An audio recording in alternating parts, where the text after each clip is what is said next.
আজ ঢাকা ছিল শোকের নগরী।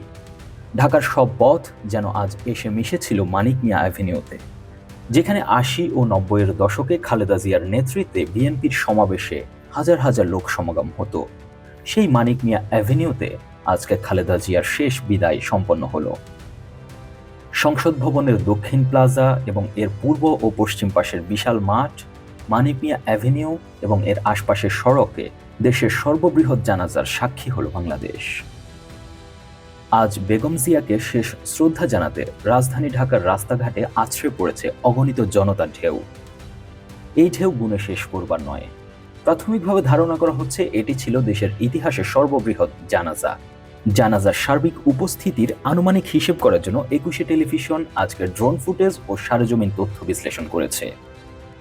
সব দিক হিসেবে আমরা জানাজার উপস্থিতিকে দুই ভাগে ভাগ করতে পারি।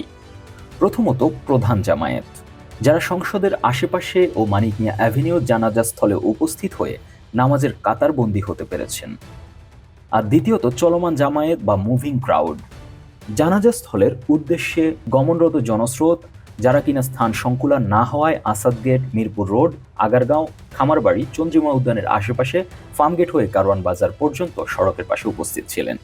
সেই হিসেবে প্রধান জামায়াত স্থলের আনুমানিক আয়তন ও ঘনত্ব বিশ্লেষণে দেখা যায়, সংসদ ভবনের দক্ষিণ প্লাজা ও পূর্ব এবং পশ্চিমের দুই মাঠ, মানিক মিয়া অ্যাভিনিউর পুরো সড়ক, ধানমন্ডি ৩২ থেকে মিরপুর রোডের আসাদ গেট, অন্যদিকে বিজয় সরণি থেকে খেজুরবাগান হয়ে ফার্মগেট মেট্রো স্টেশন পর্যন্ত এলাকাকে আমরা প্রধান জামায়াত এলাকা হিসেবে ধরতে পারি। স্যাটেলাইট ইমেজ বিশ্লেষণ করে দেখা যায় এই এলাকার আয়তন আনুমানিক ৩ লাখ বর্গমিটার। ক্রাউড মডেলিং অনুসারে এই ৩ লাখ বর্গমিটার এলাকার অতি ঘনত্ব সম্পন্ন ভিড় ছিল, যা আন্তর্জাতিক স্ট্যান্ডার্ড অনুসারে প্রতি বর্গমিটারে ৫ জন আদর্শ। সেই হিসেবে এখানে ১৫ লাখ মানুষের উপস্থিতি সম্ভব। এদিকে চলমান জামায়াত বা মুভিং ক্রাউড যথাযথভাবে হিসেব করা অত্যন্ত কঠিন, তবে কৃত্রিম বুদ্ধিমত্তার সাহায্য নিয়েছি আমরা।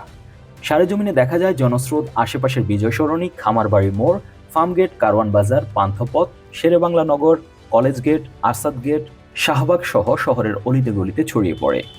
এছাড়া আসাদ গেট থেকে মোহাম্মদপুর টাউন হলের কাছাকাছি পর্যন্ত, আগারগাঁও মেট্রো স্টেশন থেকে শ্যামলী শিশু মেলার কাছাকাছি পর্যন্ত এলাকার সড়কে বিপুল মানুষ জানাজায় অংশ নেন। সেই হিসেবে আমরা শ্যামলী থেকে সায়েন্স ল্যাব থেকে পান্থপথ হয়ে কারওয়ান বাজার থেকে ফার্মগেট ও হলিক্রস রোড, চন্দ্রিমা উদ্যান থেকে বিজয় সরণি ও আগারগাঁও এবং তৎসংলগ্ন সড়কের আয়তন হিসেব করে পাই ৫,৩৩,০০০ বর্গমিটার, যা আন্তর্জাতিক স্ট্যান্ডার্ড অনুসারে প্রতি বর্গমিটারে ২.৭৫ জন আদর্শ।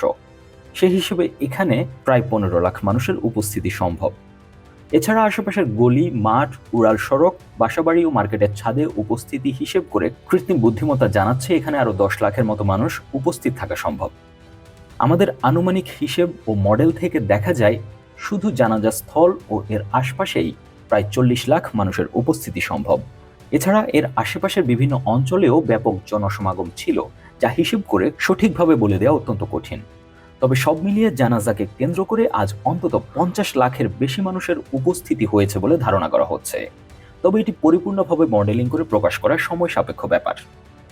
বেগম খালেদা জিয়ার মৃত্যুতে শোকার্ত হয়েছে দেশের কোটি মানুষ, যা সংখ্যার গণ্ডিতে আনা অসম্ভব। খালেদা জিয়া থাকবেন মানুষের মনে অপার শ্রদ্ধার সাথে। নিউজ ডেস্ক, ২১শে টেলিভিশন।